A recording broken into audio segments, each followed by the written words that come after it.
In a podcast land where thoughts collide, Brian and Craig will be your guide. No topic too small, no tale too tall. Tune in, laugh out, you'll have a ball. From mysteries deep to light-hearted jokes in a poker rhythm where laughter invokes. Untitled is their name, the fun untamed. Each episode a ride, this shows their claim. Untitled, Brian and Craig, get ready for a twist and a leg shake. In a quirky world where anything goes, join the ride as the madness flows. Week 6 now. Week 6. 6!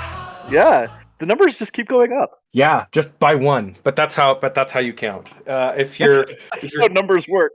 if you're now tuning in, we're now sponsored by Sesame Street. The number today is 6. We're sponsored by the number 6. There we go. Yeah, which is a controversial sponsorship, actually. It is, but I mean, we probably should say we aren't sponsored by Sesame Street, although that would be really cool. But maybe we'd have to do a explicit version of this show. I think that we'd have to change a lot if this were sponsored by Sesame Street. Yeah, so I don't think we'll get that Sesame Street money.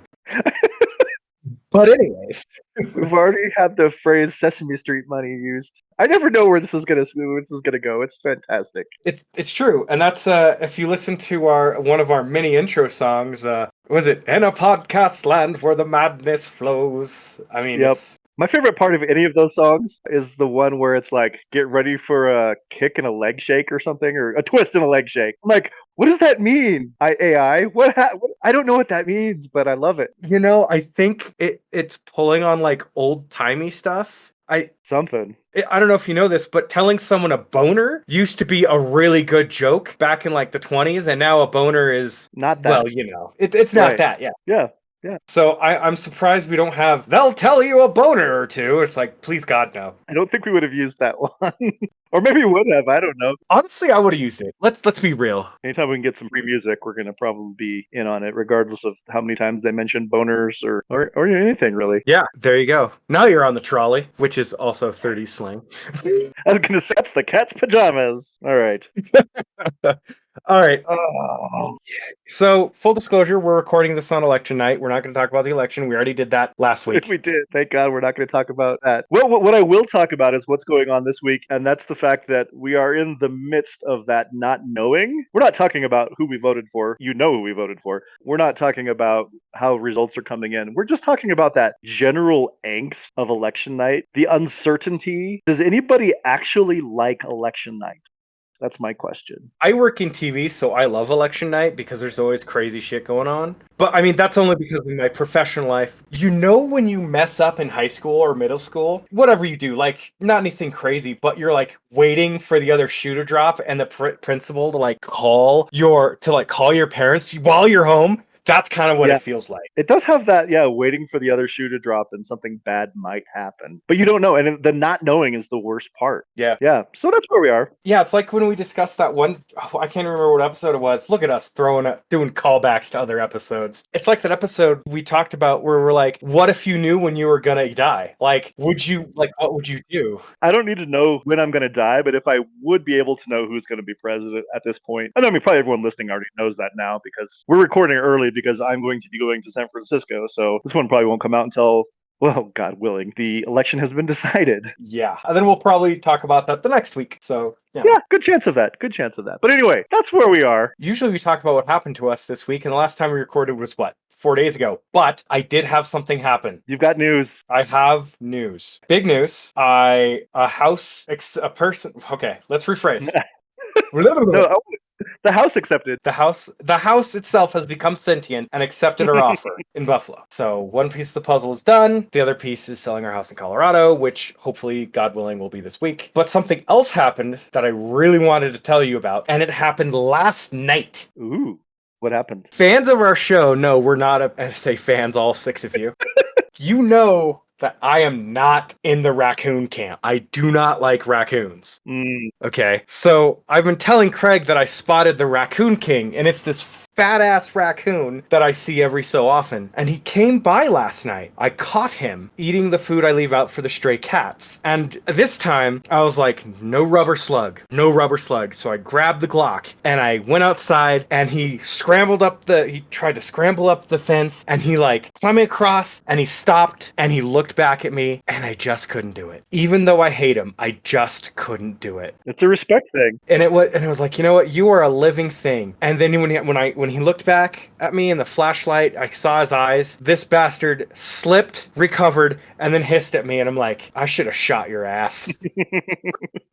If you're gonna take a shot at King, you better not miss, is all I'm saying. Yeah. So the Raccoon King, you have escaped my wrath this day. I told my partner that I will slay the Raccoon King. I will be the King Slayer. Wow. So is this like a thing you must do before you leave Colorado? It's a thing that I must do. It is my stamp on the wildlife in the town that I live in. Oh, I'm trying to decide whether or not like we have a well-established anti-raccoon position as a show and as two individuals. But the word king behind it, I'm almost rooting for the Raccoon King to survive for a few more weeks, just because I feel better knowing there's a Raccoon King out there, even though he's probably pure evil. He probably is not a good king. To be fair, I mean, let's be honest, raccoons don't have a long shelf life outside. So he's probably already outlived his life expectancy because he's so big. Right. I mean, Well, he's the king. yeah. So I don't know. We'll see. We'll see how this all shakes out. But Craig, tell me what happened to you in these past 4 days. What has happened to me in these past 4 days? I'll mention the Broncos just because that's what I seem to do at this point. They lost. They lost badly. We'll speak no more of it, but just know that I'm still, as Brian can attest, still sporting the hat. Yes. Still supporting the orange. I will say, though, they didn't lose as bad as they did the last season to Miami. True. It wasn't 70-10. That's a very low bar to not lose that badly. So yeah. Anyway, Yeah. that happened. The election happened. I've been feeling like an old man yelling at a cloud this week because I don't know when did this happen? When did water bottles become essential? I think it was probably around the time. God, I must have been like 2014. I gotta say, I'm gonna say 2014. So it's been 10 years. Okay. Yeah, I think that's what it is. I think it's been 10 years because I remember when like the metal water bottles first came out, and like when those first came out, that was like the big thing. That was when I think everything changed, and then you got the emotional support water bottles, and once God, what were they called? When there were the life flasks or whatever they Hydro flasks? Is that what you're thinking? hydro flask. Yes, There you go. Yeah. I think that was when it all changed, and I mean it's not a bad thing. I have a different take.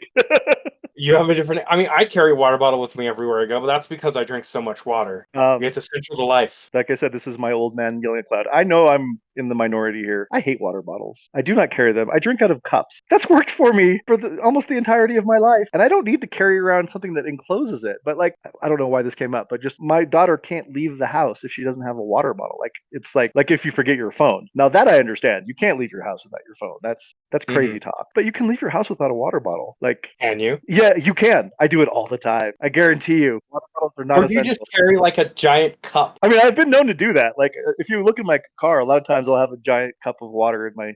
Yeah, is it more likely to spill? Absolutely. But do you have to like clean it and then get the little spout thing taken care of and take it? No, you don't have to do that. You could just pop it in the dishwasher and then it's good to go again. I don't. This is my dumb take. This is the hill you're gonna die on. It's the hill I'm going to die on. Water bottles are wrong. They're evil and you shouldn't use them. So I mean- I don't know why that popped in my head just now, but it did. And I'm anti-water bottle, so that's my weird position that puts me in like the 8%.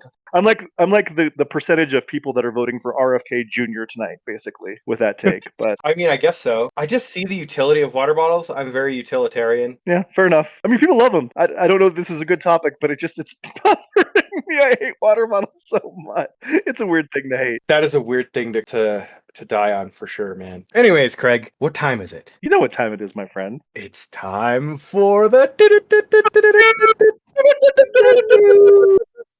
I'm excited. You know, I don't think we should ever get a soundboard for that because just doing it like that, I feel is great. It does. Yeah, it works for us, I suppose. Who needs sound effects? We have our vocal cords. So, and it definitely keeps with the vibe of two dudes just doing it in their garage. It's very lo-fi. That's our vibe. So There we go. All right, Rainier, Oregon is where we set our scene. This story comes from the Oregonian. a newspaper out of, I believe, Portland, somewhere in Oregon, as is easily attested to by the name Oregonian. But anyway, the irony of this story is just fantastic. An Oregon cyclist was struck by an ambulance last week that made a right turn right into him, fracturing his nose and leaving with scrapes and injuries across his body. His body. I'm doing real good at reading. Across his body. Yeah, 71-year-old William Hoche was hit by an ambulance, and then that ambulance immediately took him to the hospital and then sent him a bill for $1,862 for the ambulance ride. If that does not sum up the American healthcare system. Exactly. They're hunting. They're hunting now, Brian. The ambulance hit him with the ambulance. And then they're like, oh no, hey, we've got just the thing for you. Hop on into this instrument of murder. We'll go ahead and charge you for the troubles. So yeah, he got a bill for $1,862 for the ambulance ride. And that's also in addition to the $47,000 in medical expenses and another $50,000 that he expects in the future. So, we're talking $100,000 worth of problems here that happened. And on top of it, they charged him for the ambulance ride. He is filing a countersuit, and God, I hope he wins, for $997,000, a lawsuit against the ambulance provider because, well, they hit him with an ambulance. So I don't know. What kind of nerve does it take to be driving the ambulance and then submitting the paperwork for the trip to the hospital? I feel like that's just like an insult to the injury. Like, really, it's like you couldn't just waive the ambulance ride, right? Like, I mean, I get that the whole hospital part has to get paid for and stuff, but I feel like if you're the ambulance driver, you just like kind of like, you know what, this one's on me. You don't submit that paperwork.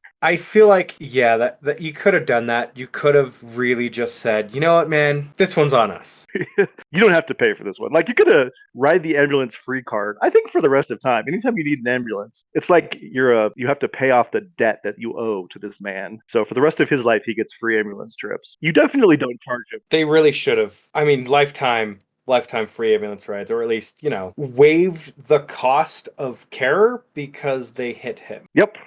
I think that goes without saying, is that you just can't hit a guy, break his bike, smash up his nose, cause him $100,000 worth of damage, and then charge him for the ride. That is really just like a big middle finger. And I mean, I get it. Cyclists, some cyclists are massive jerks, but most cyclists aren't, paying attention to their... They're fine, yeah. But yeah, I think that they could have just been like, take a mulligan, bro. Take a mulligan. The word's like, hey, I'm sorry. That might be a good thing to spout right at that point. I don't know.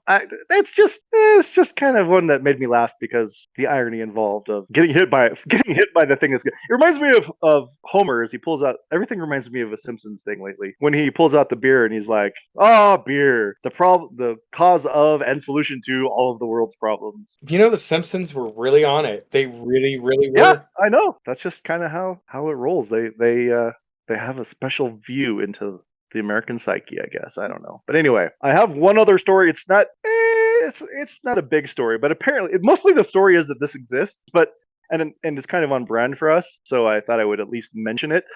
There is a zoo in England, I believe it's on the Isle of Man, and they have a raccoon exhibit. No! Yeah. And guess what? 4 of their raccoons escaped last week. You can't trust the little bastards because they got thumbs. Exactly. So there were 4 raccoons just, wandering the Isle of Man, and they found 3 of them, but there's one that's still missing. Could it be the Raccoon Queen? It's possible. I feel like we should have like a matchmaking service here where we can get the Raccoon King and her together, but because it was 4 females, so it very well could be the queen. But they're hunting her with heat-seeking drones that like show the heat so that they can try to find her, and they still have not been able to find her even with this technology. But I think my biggest takeaway from this is there are places where raccoons qualify as zoo animals.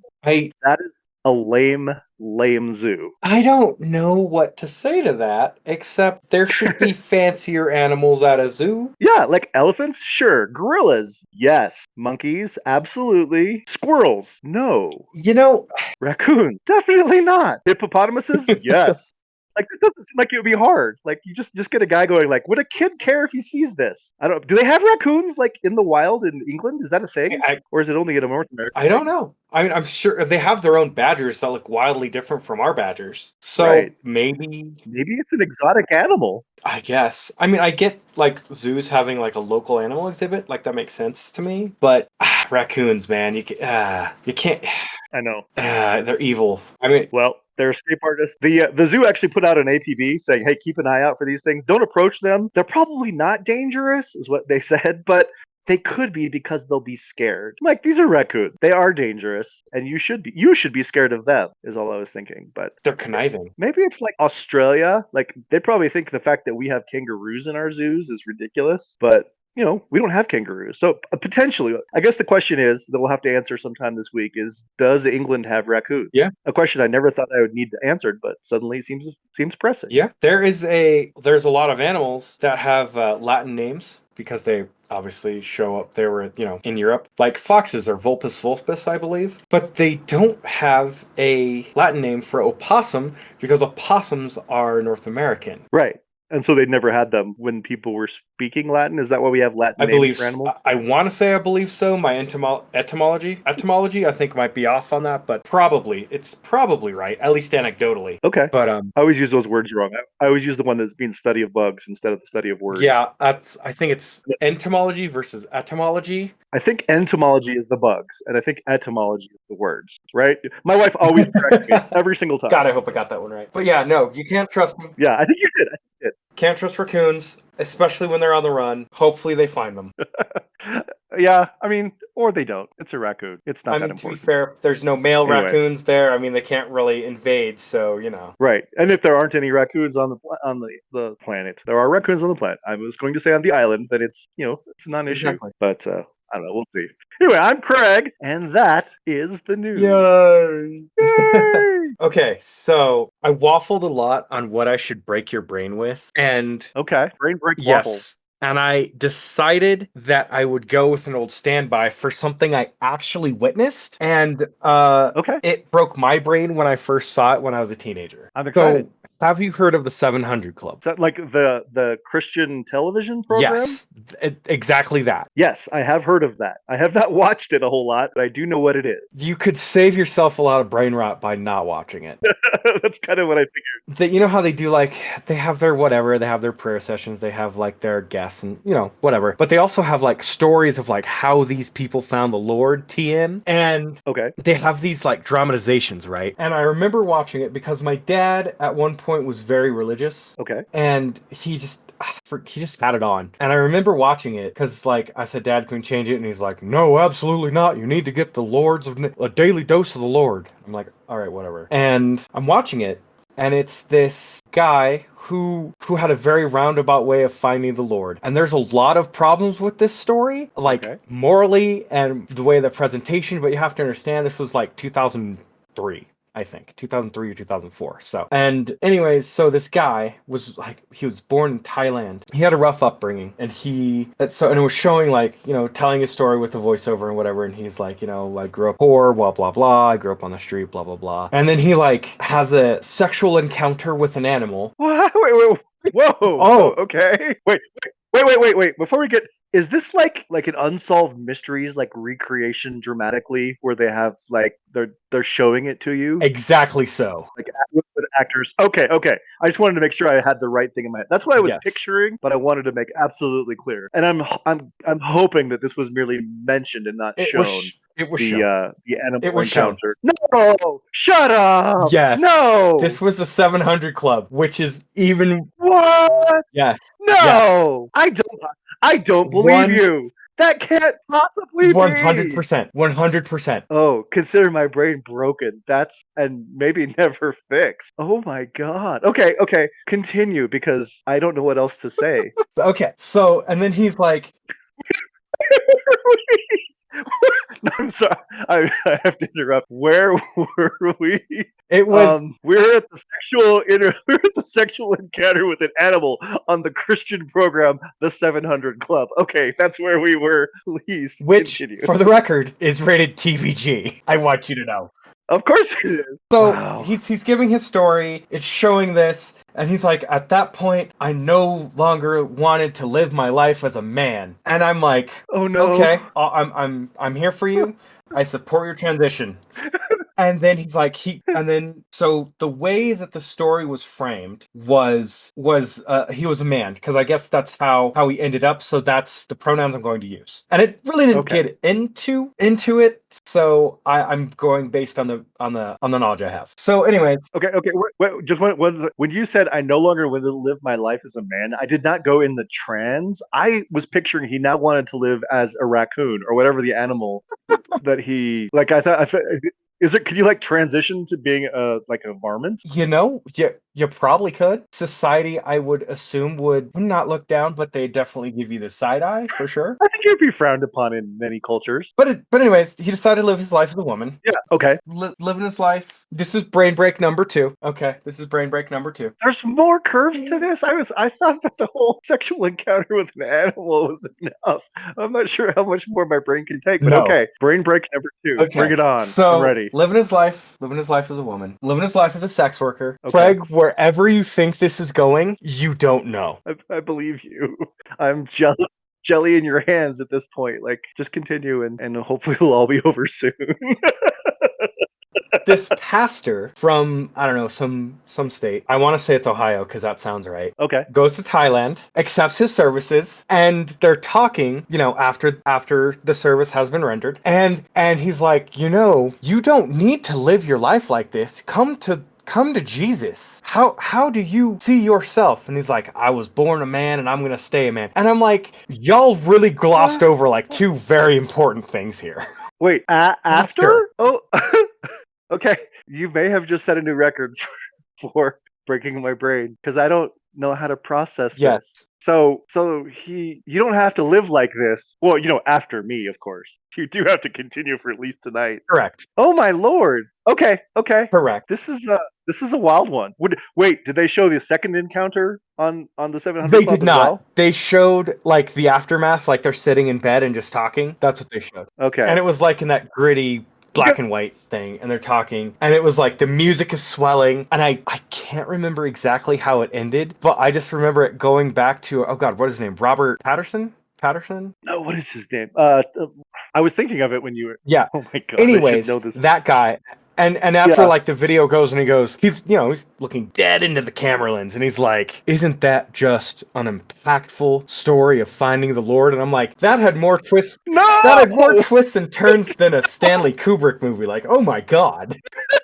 Pat Robertson. There we go. Sorry. Pat Robertson. And I'm just sitting there thinking, like, what the hell did I just watch?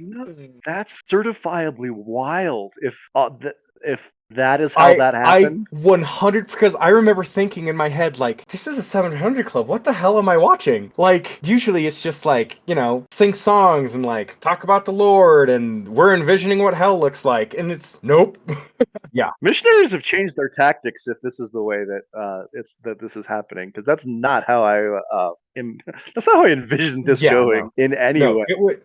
Wow. Okay. So you're welcome for that one. No, great, wonderful. You know what though? I'm not thinking about the election, so net win. Woo-hoo! Net win. And I wanted to bring that story up because it would give us an amazing array of stuff to talk about for our movie pitch. Because I wanted the craziest amount of shit we could talk about. Mission accomplished. Yeah. Since you went first last week, I guess I'll go first. Yeah. You should go first this week for sure. So we're gonna start off. The main character is the king of all raccoons. Okay. That sounds good. He's the king of all raccoons, and he's looking to expand his land, or whatever. He needs some kind of inciting incident. But yeah, and it's all from his perspective. And so Okay. And so he goes on an adventure with his friends, and he gets hit by an ambulance and gets away, but he's kind of scuffed up. And then they're like, this raccoon is probably feral and evil, and so people are looking for him, and they end up in this backyard of a church, and the church is the one that's really looking for him because they hate raccoons. They hate raccoons more than I do, and so they're the first church of the anti-raccoon. Yes, and so they're basically it's kind of like Chicken Run but with raccoons. and a church. Okay. Is basically what it is. And they're like trying to, and then the raccoon is like trying to get into the church because the church has a bunch of like dog food, that they did for a drive. And they're like, if we can get this dog food, we'll be set,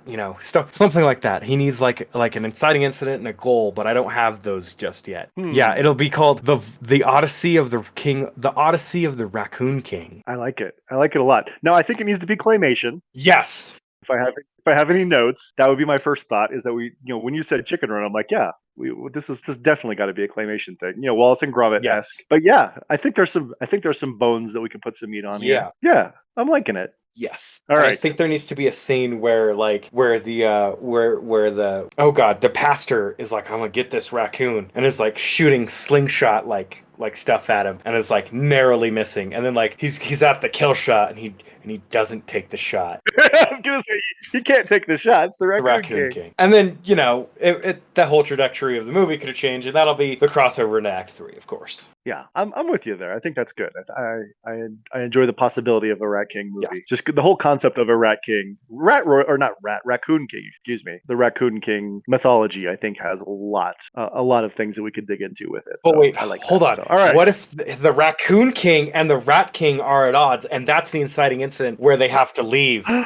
Oh, can we have a war? Can we have a war between raccoons and rats? Yes. Please, please, we have a claymation war between raccoons and rats. That's all I want now. I'm picturing like a giant wall, like King of the North kind of thing, and the rats are coming upon it, and the Raccoon King is in the wall and trying to hold it. We have a whole, not necessarily episode, but we have a whole battle. Yeah. Between the rats and the raccoons. Yeah. Okay. Ooh. All right. I think there's a lot of ways we can go with this. I mean, it needs a lot of work, but also it's definitely got some promise there. So yeah, I like it. And you said the Odyssey of the Raccoon King? Yes, or we could say the Odyssey, or you could just call it the Raccoon King. We'll workshop. Can we do something like Godzilla versus Mothra or something with like rat versus raccoon, or can we do? Is there something in that genre that we could somehow use? Ooh, it could be Raccoon King versus Raccoon King versus the world.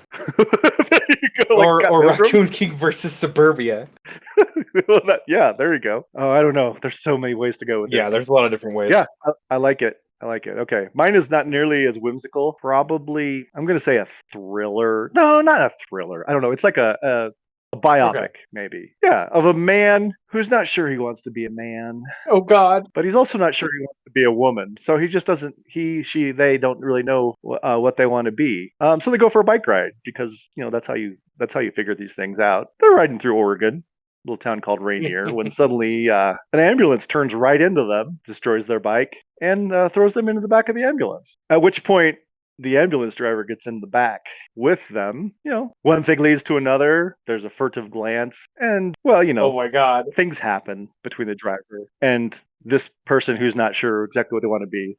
But then afterwards, on the way to the hospital, the driver says, you don't have to live your life like this not knowing. Have you met the Lord and Savior Jesus Christ? And then, then they get to the hospital, and they develop a relationship throughout the whole stay at the hospital, even as the person there who has decided now to be a man because he's seen the light, continues to heal from his wounds until the mail comes in and he gets a bill for $1,862 for services rendered is all it says from the company. I think we're just going to call it services rendered. I think that's what we'll call the movie. And the best part though is like, you don't have to live your life like this. Left turn, he believes he's the second coming of Jesus Christ. And then an even harder left turn. Harder left turn. He has to. The Babylonian space wizards from out of time are like, there's another. Deploy the Babylonian space wizard laser. Yes. Yeah, that took a turn. But yeah, there you go. I like it. We could introduce like a sequel that goes completely off the rails, and suddenly, instead of our hard-hitting drama, it's a space opera between the Babylonian space wizards and Jesus 2. Yes. Or it could just be like a character study of this person who's not sure, and then it just kind of not sure. Well, they become sure at the end. It should be like I don't know. There's a lot of ways you could go for it. It's so weird. I knew you'd be like, what? Because when I saw it, I was like probably 16, and I was like, oh yeah, That's impressed. That's And an I'm like, impressionable age. what the hell is this? Like, what the hell did I just see? And I literally could not. I'm gonna find that. I'm gonna see if I can find that and send it to you. I'm gonna see if I can find it. I really would like that if you would, because I was thinking to myself, oh, I had two thoughts consecutively. The first thought was, I'm going to try to find this and look to see. And then the other thought was, I am not going to dig through thousands and thousands of episodes of the 700 Club trying to find one episode where there was a Thai ladyboy who found Jesus because of the John that visited Yes. her. But like the thing they just glossed Yeah. over was like he went there specifically for one thing, and y'all are just gonna. Right. You're usually like, isn't that great that he was hitting up prostitutes as part of his missionary work? That they I'm sure they framed it that way, but we know what happened. Wow. But yeah. Wow. Wow. I have no idea what we're gonna title this episode, but I'm I don't know either, but it's going to be wrong in some way. it's not or gonna be as another. amazing as the non-canonical adventures of Jesus Christ. It's going to be a lot harder, but okay. That was an episode. That was everyone has its own flavor, and this one is like chocolate and I don't like broccoli Yeah, together somehow. It was It went really hard. It went hard in weird ways. But while you're still recovering or pondering, Craig, I think we Yeah. know what we're going to be doing. Oh yeah, we're going to be reading the back of the Q-tip box. You should always read the back of the Q-tip box because they tell you. Well, go listen to episode 1. Exactly. Untitled with Brian and Craig is produced and edited by me, Brian Dunnigan. It is also hosted by me, Brian Dunnigan, as well as Craig Dodge. Opening and ending themes are created by AI, so nobody has license to those.